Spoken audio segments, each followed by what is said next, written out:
তর্ক থাকবে, সমালোচনা হবে, কে থাকলো না, এগুলো নিয়ে মোটামুটি একটা বড় ধরনের মানে ক্লাইম্যাক্স তৈরি হয়। লাস্ট ওয়ার্ল্ড কাপে আমরা সেটা দেখেছি, যে ওয়ানডে বিশ্বকাপে হয়েছিল, টি-20 বিশ্বকাপেও সেটা যেন না হয়, টিম ম্যানেজমেন্ট আসলে সেই প্রচেষ্টা করছে। আমি সরাসরি যদি আলোচনায় প্রবেশ করি, যে যেই পার্টিসিপেটিং নেশনগুলো এবারে টি-20 বিশ্বকাপে অংশগ্রহণ করছে আমরা জানি, সেই নেশনসগুলো বা সেই নেশনসকে প্রতিনিধিত্বকারী যে ক্রিকেট বোর্ড রয়েছে, তাদের 15 সদস্যের বিশ্বকাপ দল মে মাসের 1 তারিখের মধ্যে আইসিসির কাছে পাঠাতে হবে। পয়েন্ট 1। এখন এই দলটা পরিবর্তন করা যাবে কি যাবে না, উত্তরটা হচ্ছে খুব সহজ। You can change the team without getting any permission from the ICC technical committee. আপনি এটা করতে পারবেন। 25শে মে পর্যন্ত একটা কাট অফ টাইম রয়েছে, 25 মে পর্যন্ত টিম চেঞ্জ করা যাবে। এটার জন্য আসলে জবাবদিহিতা বা ব্যাখ্যা বিশ্লেষণের প্রয়োজন নেই, যে আমি আসলে 1 মেতে যে দল পাঠিয়েছিলাম আইসিসির কাছে, 25 মেতে আমি যে পরিবর্তন করলাম, সেই পরিবর্তনটা আমি কেন করলাম, এই পরিবর্তনের কোনো ব্যাখ্যা কারো কাছে দিতে হবে না। হয়তো বাংলাদেশের জনগণ বা বাংলাদেশের মিডিয়া যদি এরকম কোনো পরিবর্তন হয়, সেই ব্যাখ্যাটা চাইতে পারে, সেই ব্যাখ্যা হয়তো প্রধান নির্বাচক দেওয়ার চেষ্টা করবেন যদি এরকম কোনো ঘটনা ঘটে, কিন্তু আইসিসির কাছে এরকম কোনো ইস্যু নেই। গেল বিশ্বকাপে যে ঘটনা ঘটেছিল, এবার আমি শুরুতেই বলছিলাম যে বিসিবি আসলে সেটা কোনো পুনরাবৃত্তি করতে চায় না। গেল বিশ্বকাপে বাংলাদেশ দল ইন্ডিয়া ফ্লাই করার একদিন আগে টিম দেয়া হলো, খুবই আলোচিত এবং বিতর্কিত টিম। বিতর্কিত এই কারণে যে তামিম ইকবালের শেষ মুহূর্তে না থাকা যথেষ্ট বিতর্ক তৈরি করেছে। আপনি তার ফ্যান হন না হন, এই আলোচনাকে মাথায় রাখতে হবে। আবার একই সাথে অনেক বেশি আলোচিত যে মাহমুদুল্লাহ রিয়াদকে আসলে বিশ্বকাপ দল থেকে ড্রপ করার জন্য যেই চেষ্টা, যেই ইঞ্জিনিয়ারিং করা হয়েছিল নানা সময় চান্ডিকা হাতুরু সিং এর নেতৃত্বে, সেটা সফল হয়নি। মাহমুদুল্লাহ রিয়াদ বিশ্বকাপে গেলেন 15 সদস্যের সেই ড্রিম টিমে সর্বশেষ মেম্বার হিসেবে। যে ভিডিওটা প্রকাশ করেছিল বাংলাদেশ ক্রিকেট বোর্ড, মাহমুদুল্লাহ রিয়াদ জার্সির দিকে তাকিয়ে রয়েছেন, definitely he batted well, best for Bangladesh, scored the highest run for Bangladesh, scored highest 6 for Bangladesh, এবং the only century that also comes from his bat. So এর আগের টিমে কি হয়েছে না হয়েছে সেই বিতর্ক এড়িয়ে মূল আলোচনায় যদি চলে আসি, বাংলাদেশ ক্রিকেট বোর্ড এবার কাট অফ টাইম মানে ফার্স্ট ফেজ যেটা মে মাসের 1 তারিখ, তার মধ্যে টিমটা অ্যানাউন্স করতে চায় পাবলিকলি।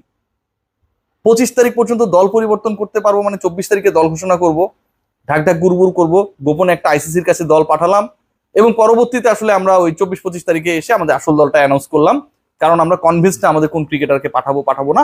এই সিচুয়েশন গুলো এবার বিসিবি এড়াতে চায়। সংশ্লিষ্ট বিভাগ সেই প্রস্তুতি নিয়েছে, এবং সেই প্রস্তুতির অংশ হিসেবে আমি যতটুকু জানতে পেরেছি আমার সোর্স থেকে, এপ্রিল মাসের 30 তারিখ, 30 দিনের এপ্রিল মাস হয়, শেষ দিনটা আসলে একটা পরিকল্পনা রয়েছে আনুষ্ঠানিকভাবে গাজী আশরাফ হোসেন লিপু, হান্নান সরকার, আব্দুর রাজ্জাক বাংলাদেশের যে বিশ্বকাপ দল সেই দলটা ঘোষণা করবেন। এবং সেই বৈঠকটা কিন্তু আজও হয়েছে। আমি গতকাল আপনাদের কন্টেন্ট করেছিলাম যে একটা আলোচনা হবে, সেখানটায় ক্যাপ্টেন, কোচ এবং সিলেকশন প্যানেল যারা রয়েছেন তারা বসবেন। সো তারা 30 তারিখের মধ্যে দলটাকে রেডি করে ঘোষণা করতে চায়। 1 মে পর্যন্ত এটা যেতে পারে, মে মাসের 1 তারিখ পর্যন্ত যেতে পারে। বাট এটা আবার কিছুটা আলোচনা রয়েছে যে 1 তারিখে যদি নিয়ে যাওয়া হয়, যেহেতু ইন্টারন্যাশনাল লেবার ডে, মে দিবসের ওই দিনটায় আসলে এরকম কোনো কর্মকাণ্ড বাংলাদেশ ক্রিকেট বোর্ড করবে কি করবে না, সেটা নিয়ে একটা আলোচনা রয়েছে। সো 30 তারিখের মধ্যে, আজকে 27 তারিখ চলে গেছে, 28, 29, 30 তারিখের মধ্যে বিশ্বকাপের 15 জন সদস্য কারা বাংলাদেশকে প্রতিনিধিত্ব করবে টি-20তে, ইউএসএতে অ্যান্ড ওয়েস্ট ইন্ডিজে, সেটা আমরা জেনে যাব হয়তো। ইন্টারেস্টিং পার্ট যেটা, সেই 15 সদস্যের দলে কারা থাকছেন, এটা নিয়ে যথেষ্ট আমি কন্টেন্ট করেছি, আলোচনা করেছি, এবং যে আলোচনাটা করেছি এর হয়তো 95-6%, মানে 99%, 100%ও মিলে যেতে পারে চান্স রয়েছে, এবং আপনারাও আসলে প্রেডিক্ট করতে পারেন। এটা আসলে আমার মতো হতে হবে না, যেহেতু আলোচনা করতে হবে, সবাই বুঝতে পারে যে আসলে কারা কারা যাবে, কারা যাচ্ছেন কারা যাচ্ছেন না। সেই জায়গায় সবচেয়ে বড় নাম যেটা তামিম ইকবাল খান, তিনি যাচ্ছেন কিনা, এবং তার যাওয়া না যাওয়া নিয়ে যেই ক্লাইম্যাক্সটা হয়েছে, বাংলাদেশ ক্রিকেট বোর্ডের শীর্ষ পর্যায় থেকে একটা চাওয়া রয়েছে তামিম ইকবাল যেন টি-20 বিশ্বকাপটা খেলে টি-20 ফরম্যাটকে বিদায় জানান। তামিম পর্যন্ত আবার এই আলোচনাটা হয়নি। সিলেকশন প্যানেলের অন্তত 2 জন সদস্য এই ব্যাপারে কোনো কিছুই জানেন না। কারা জানেন না সেই ব্যাখ্যা আমি গেলাম না, অন্তত 2 জন সদস্য এই ব্যাপারে কোনো কিছুই জানেন না।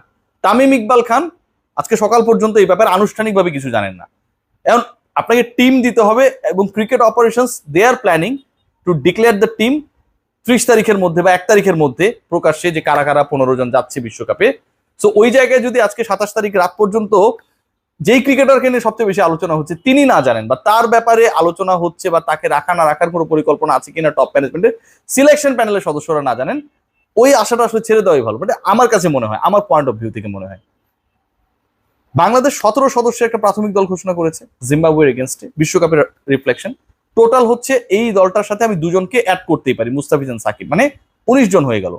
তাহলে তামিম ইকবাল খান যদি যেই আলোচনা যেই বিতর্ক হয়েছে সেই বিতর্কে না গিয়ে তিনি যদি বাদ পড়ে যান, বা বাদ পড়ার তো প্রসঙ্গ নেই, তাকে যদি নিয়ে না যাওয়ার যে পরিকল্পনা, সেই পরিকল্পনা থেকে বাংলাদেশ ক্রিকেট বোর্ড সরে আসে, বা তামিম ইকবাল যদি ডিসঅ্যাগ্রি করে, তাহলে 19 জন মানে 17 সদস্য প্লাস মুস্তাফিজ প্লাস সাকিব মানে 19 হয়। সেখান থেকে 4 জন ক্রিকেটার বাদ পড়ছেন। কোন 4 জন বাদ পড়ছেন তার আগে ডিসকাশন করার দরকার। পার্টিকুলারলি 3 জন ক্রিকেটার ঝুঁকির মধ্যে রয়েছেন। 1 তারিখে ঘোষিত দলে বা 30 তারিখের ঘোষিত দলে তাদের নাম থাকলেও এই 3 জন ক্রিকেটার 25 তারিখ পর্যন্ত যে আপনি টিম চেঞ্জ করতে পারবেন, সেই চেঞ্জিং পিরিয়ডের মধ্যে বাদ পড়তে পারেন। কারা তারা? সিলেকশন প্যানেলের খুব শীর্ষ পর্যায় থেকে আলোচনায় যতটুকু আমি বুঝেছি, আমার আন্ডারস্ট্যান্ডিং, 1 নম্বরে রয়েছেন ফরচুনেট আর আনফরচুনেট সৌম্য সরকার। সৌম্য সরকারের কোনো পারফরমেন্স বা ফর্ম নিয়ে না, সৌম্য সরকারকে বাংলাদেশ বিশ্বকাপে নিতে চায় বা চায় না সে কারণেও না। সৌম্যকে নিয়ে যে সমস্যাটা সেটা হচ্ছে হিজ ইনজুরি।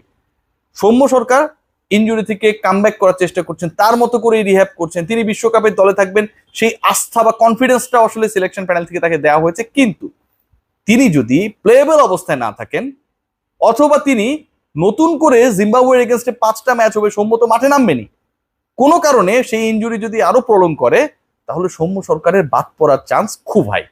বিশ্বকাপ মানেই সৌম্য সরকার কোনো না কোনোভাবে দলে ঢুকে যান, ইনফর্ম থাকেন অথবা আউট অফ ফর্ম থাকেন। কিন্তু এবার ইনজুরির কারণে সৌম্য সরকার একটা ভালনারেবল সিচুয়েশনে রয়েছেন।